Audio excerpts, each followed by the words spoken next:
vahidim vahidim.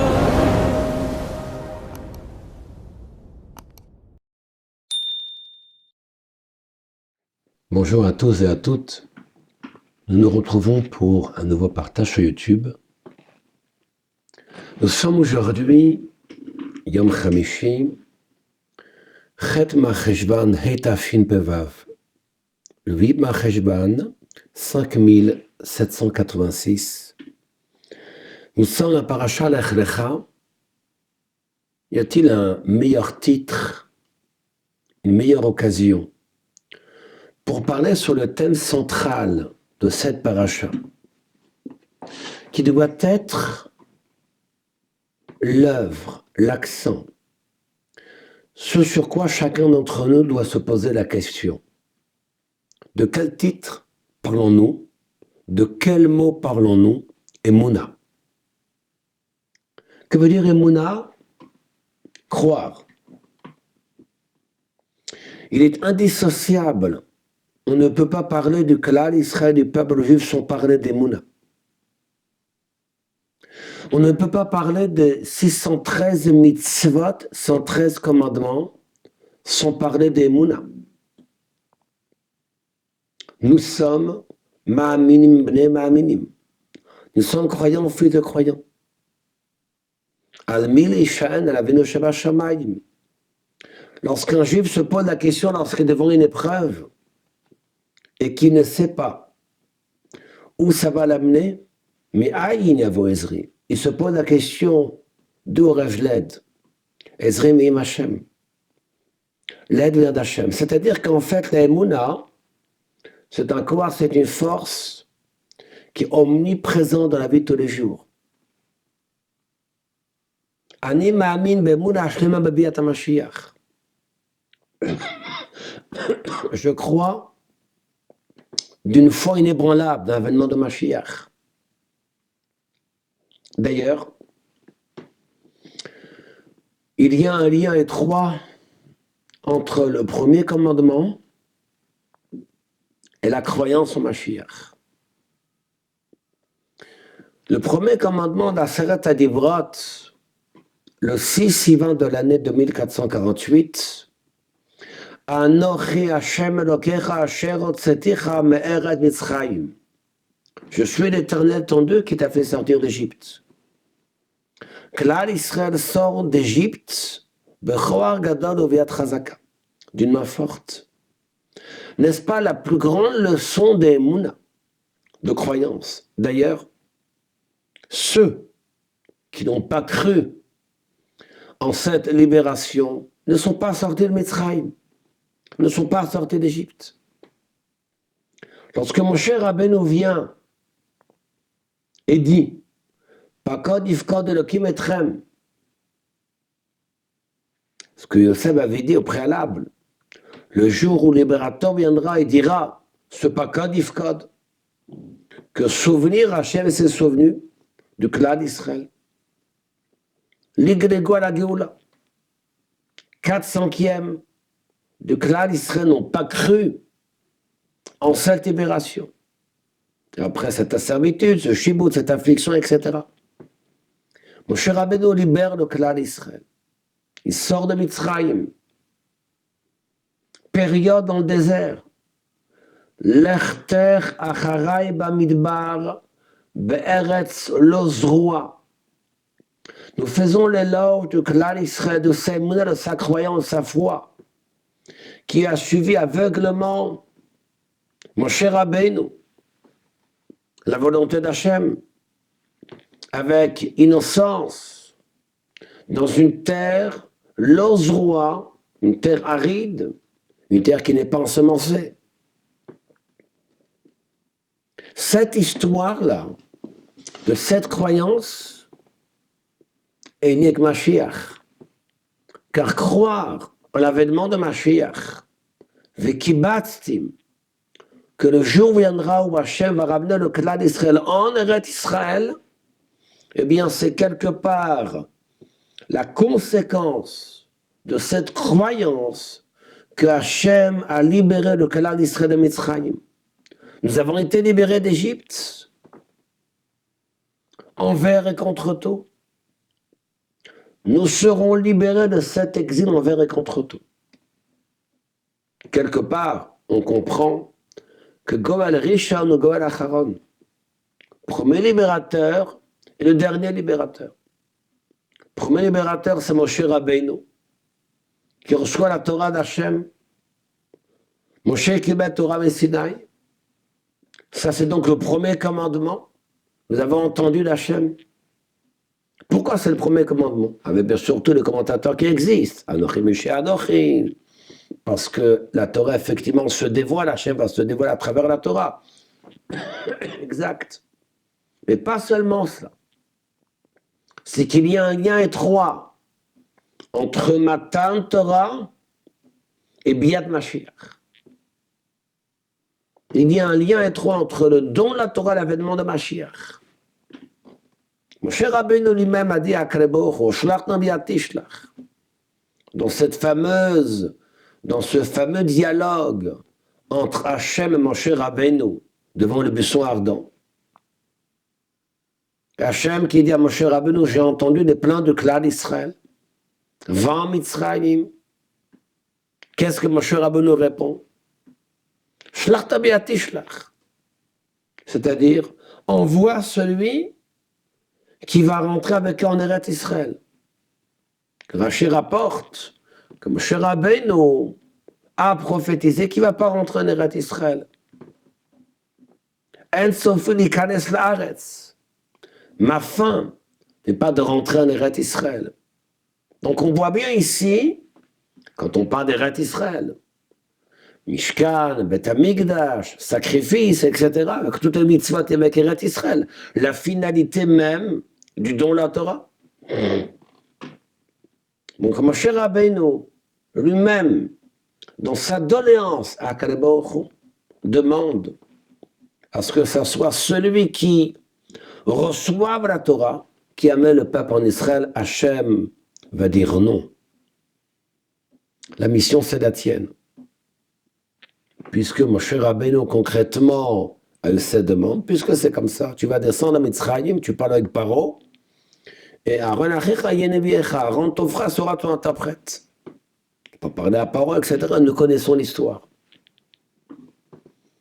Mais cette force d'Emouna, cette force de cette croyance que le Klal Israël a depuis Doré Dora, depuis la création du monde, qui est intrinsèque à notre ADN, à notre manière de vivre, nous croyons en la rédemption jour après jour, à chaque instant.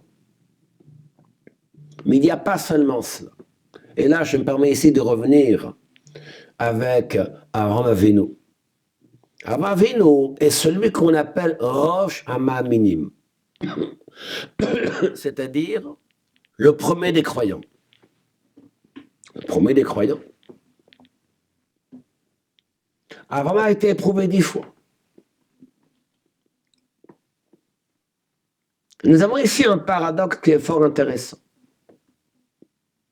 dont il faut prendre conscience et se poser la question, lehamin b'Hashem.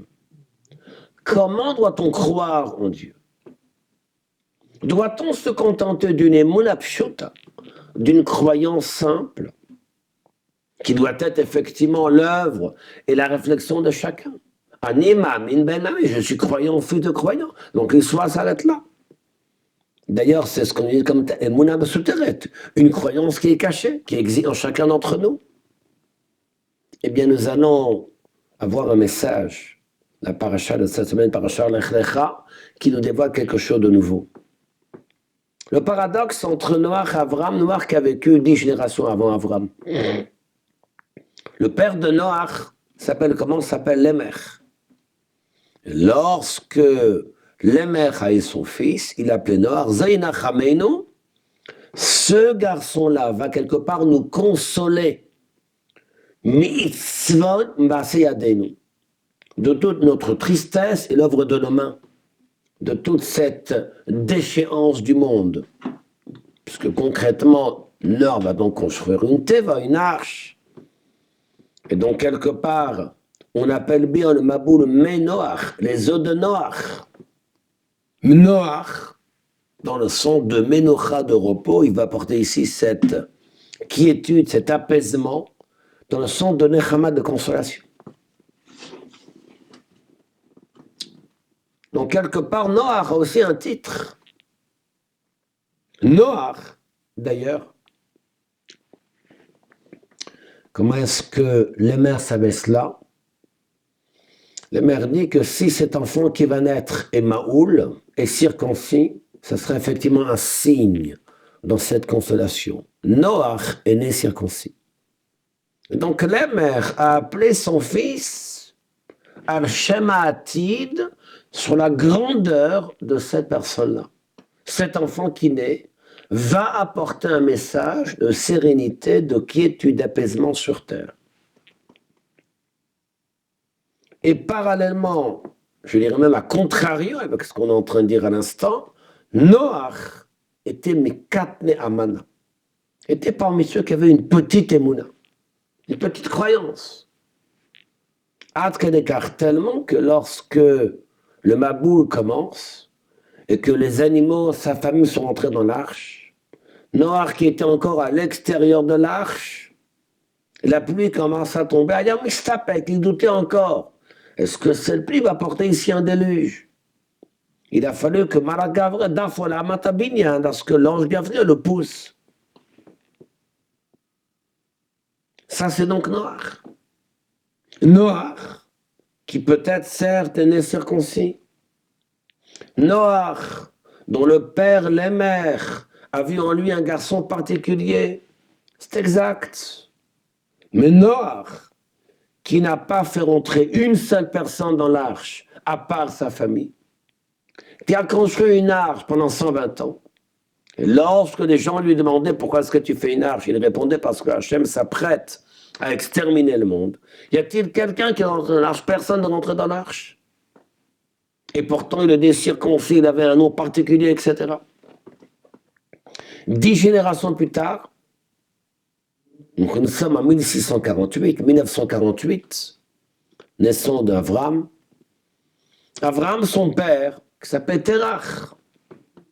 Le père d'Avram n'est pas du tout le père de Noach. L'oraxé, c'est que Terach s'est même plaint auprès de Nimrod. Comme quoi son fils croit en un Dieu unique.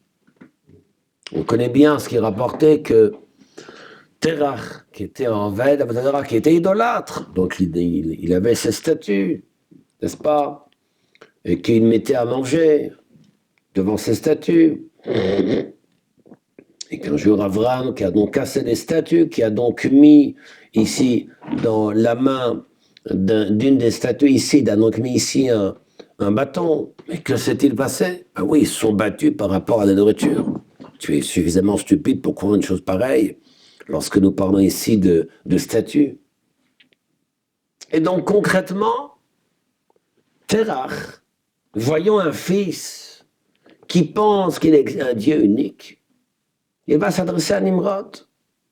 Et Nimrod va jeter Avram la fournaise ardente.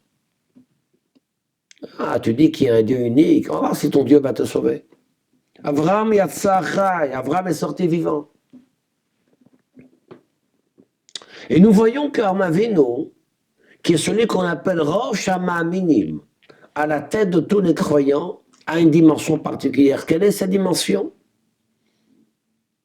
He'emin Bashem bekochot atzmo. Il a cru en Dieu avec ses propres forces.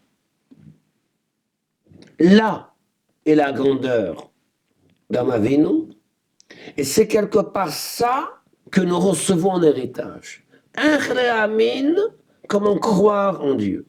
Avec un effort. Chacun doit faire un effort de croire en Dieu, de voir l'ashgacha, la providence. Chacun d'entre nous possède cette émouna mesuteret, cette croyance qui est cachée. C'est comme un potentiel qui existe. Avram va traduire ce potentiel. Avraham écrirait de Boro Allah de 3 ans, de 40 ans, de 48 ans, de 50 ans. Différentes opinions. Écrirait de Boro. Ce n'est pas qu'Hachem s'est dévoilé à lui. Ça a été le cas pour Adam, pour Noach, tous ceux qui ont précédé. Hachem se dévoile à eux. Ils n'ont pas eu un travail, une recherche personnelle. Comment est-ce qu'on appelle Avraham comme étant Rosh Hamaaminim, le premier des croyants? Quand il n'y a pas d'autres personnes avant lui qui étaient Ma'amin B'Hashem, qui ont cru en Dieu. Excusez-moi. Adam n'a pas eu besoin de croire en Dieu.